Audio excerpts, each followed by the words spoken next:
Olá a todos, mais uma vez estamos aqui com esse objetivo de estudar. Estudar um pouquinho os ensinamentos do nosso Mestre Jesus, né? Esse nosso guia da humanidade. E o nosso objetivo é que vocês possam estudar conosco e cada vez estarmos mais preparados, não só em termos de conhecimento, mas em termos de percepção da necessidade de trabalhar, de agir, conforme o ensinamento do Mestre. Então, damos continuidade a esse nosso trabalho, que é exatamente esse estudo da obra, né, de Caibar Schutter, Parábolas e Ensinos de Jesus, que são ensinos sempre atuantes. E nós vamos hoje para uma parábola interessantíssima.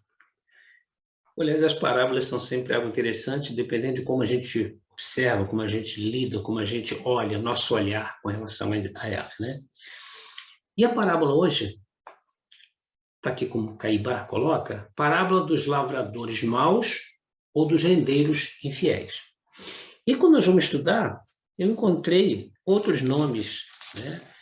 Então, parábolas lavradores malvados, parábolas dos lavradores maus, parábolas dos vinhateiros homicidas, parábola dos rendeiros infiéis, parábolas da vinha e dos vinhateiros. Dependendo da tradução, do tradutor, né, ele dá um tipo de nome. E a gente observa a continuidade desse nosso trabalho, a gente vai observando que, dependendo do tradutor, não sei se do conhecimento, porque realmente essa tradução, todas as traduções que a gente fala das palavras de Jesus, elas encontram assim, uma série de dificuldades pela linguagem da época, né? O aramaico, linguagem muito pobre, com poucos... Ou seja, o latim, a gente encontra tudo isso. Mas o importante é a essência. Então, todos esses nomes aqui, importa a essência que nós vamos tirar do ensinamento do Mestre e essa compreensão de que a sabedoria extrema do Mestre Jesus, de colocar essas coisas de forma com esse conhecimento de que ele nada escreveu, de que os outros passariam isso para a gente, de que chegaria até nós na essência do que é importante para nós. E essa parábola, ela está registrada por 3 evangelistas. Está registrada por Mateus, que está no capítulo 21, 33, 42, está em Marcos, capítulo 12, 1 a 9, e está em Lucas, 20, 9 a 16. A parábola diz assim: havia um proprietário que plantou uma vinha, cercou-a com um sebo, cavou ali um lagar, edificou uma torre e arrendou-a a uns lavradores e partiu para outro país. Então, esse é o tema central, né? O lavrador, ele cerca uma área e arrenda a área. Ao aproximar-se o tempo dos frutos, enviou seu servo aos lavradores para receber os frutos que lhe tocavam. Estes, agarrando os servos, feriram um, mataram outro, e a outro apedrejaram. Enviou ainda outros servos em maior número, e trataram-no do mesmo modo. Por último, enviou-lhe seu filho, dizendo: terão respeito ao meu filho. Mas os lavradores, vendo, disseram entre si: este é o herdeiro. Vinde, matemo-lo e apoderemo-nos da tua herança. E agarrando, lançaram-no fora da vinha e mataram-no. Quando, pois, vier o Senhor da vinha, aí Jesus questiona, que fará aqueles lavradores? Jesus questiona. Responderam-lhe: fará parecer horrivelmente a estes malvados, fará perecer horrivelmente a estes malvados, e arrendará a vinha a outros, que lhe darão os frutos no tempo próprio. Vamos agora a essa análise, então, que ele coloca, então, que quando o Senhor vier, o dono da vinha, ele vai tirar ele dali e vai arrendar para outros. Vamos agora o sentido figurado, né? Vamos agora à essência que cabe a nós nos dias atuais. Bom, a parábola acima, aí Caibar complementa, né? A parábola acima é a prova da inigualável presciência do Filho de Deus. Jesus contando isso. A gente vai entender isso, né? Assim como é a magistral sentença que se havia de cumprir no nosso século contra os rendeiros infiéis que têm devastado a nossa seara. Então, essa parábola vamos trazer para os nossos dias atuais. Vamos vivenciar nossos dias atuais para a gente poder tirar o maior proveito dela e ensinamento. Um proprietário plantou uma vinha, cercou-a com um tapume feito de ramos e troncos de árvore. Assentou um lugar, né? Ele coloca aqui local com todos os petrechos para a fabricação da vinha, então preparou, e edificou uma torre, grande edifício com proteção contra os ataques inimigos. Ou seja, esse senhor, antes de arrendar, ele preparou. Né? Você vai alugar uma casa, você prepara, pinta, né? E prepara para alugar. De maneira que a fazenda estava completa, tudo preparado.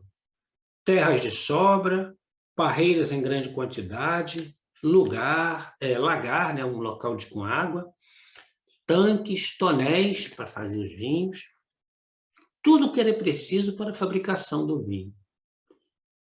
Casa de moradia com toda a comodidade e conforto, mas, tendo de ausentar-se, o proprietário arrendou a herdade a uns lavradores.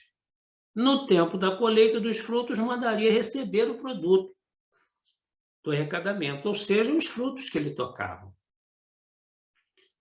O contrato foi passado e muito bem redigido. Então, todos sabiam do que ia acontecer. Selado, registrado e com as competentes testemunhas. Então, não tem dúvida de que aquilo ali não é teu, está arrendado. Você vai responder por aquilo ali. Nós encarnamos com esse propósito. Por ocasião da primeira colheita, o senhor da vinha mandou que seus empregados fossem receber os frutos que lhe tocavam. Ou receber no aluguel. Os rendeiros, em vez de darem conta do depósito que lhes fora confiado, agarraram os emissários, feriram um, apedrejaram outro e mataram o seguinte. Cobiça, né? Na outra colheita, o proprietário da herdade tornou a mandar outros emissários, que lhe tiveram a mesma sorte dos primeiros.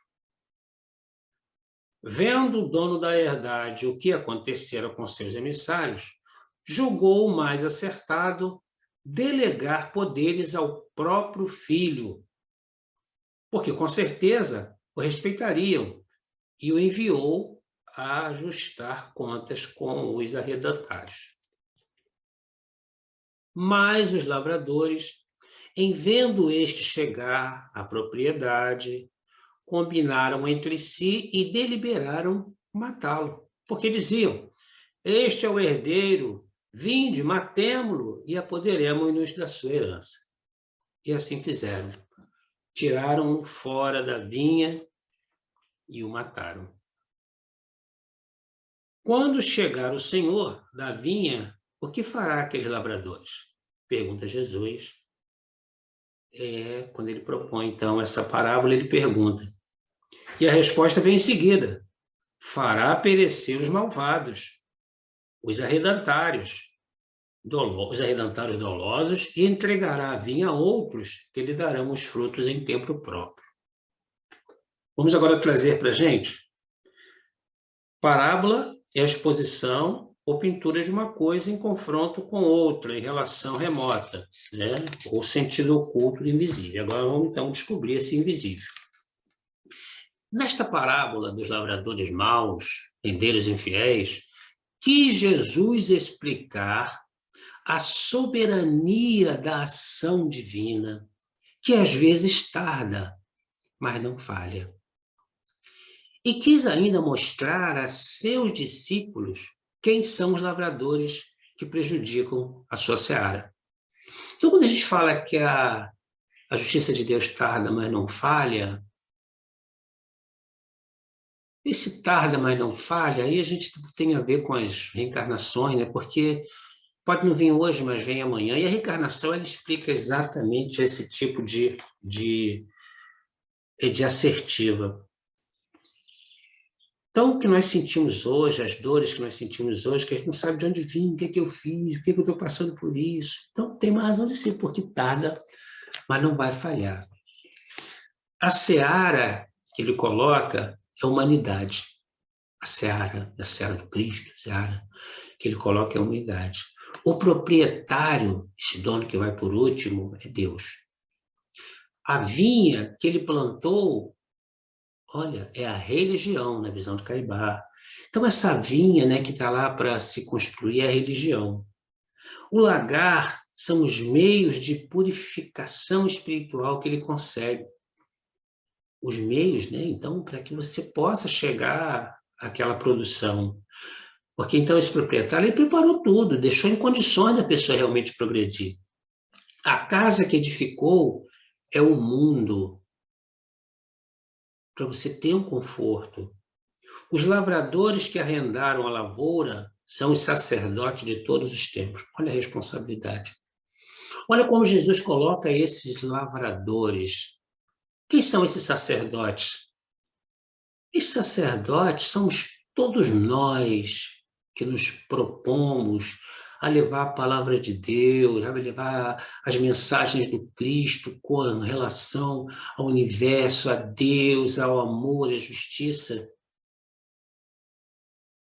Então, temos que tomar cuidado para que nós possamos realmente ser fiéis ao Mestre, fiéis aos seus ensinamentos, para que nós possamos saber agir de acordo com esses ensinamentos, para que nós não possamos nos colocar no lado desses lavradores maus. Porque aqui ele está falando dos lavradores maus, que depois ele vai vir e vai dar outros lavradores.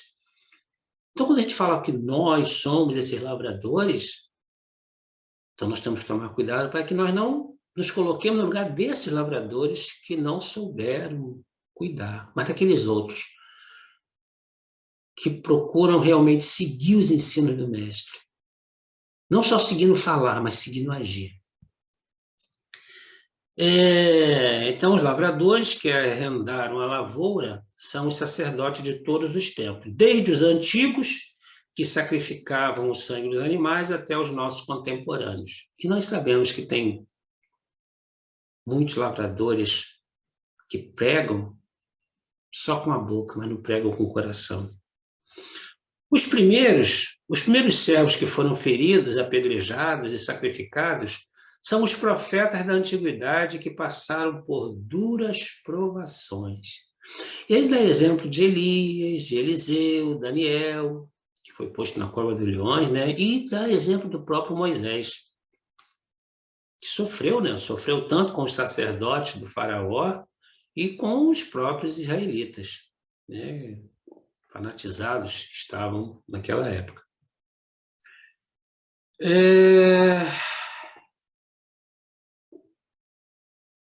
O filho do proprietário, que foi morto pelos rendeiros que se apossaram da sua herança, é Jesus Cristo.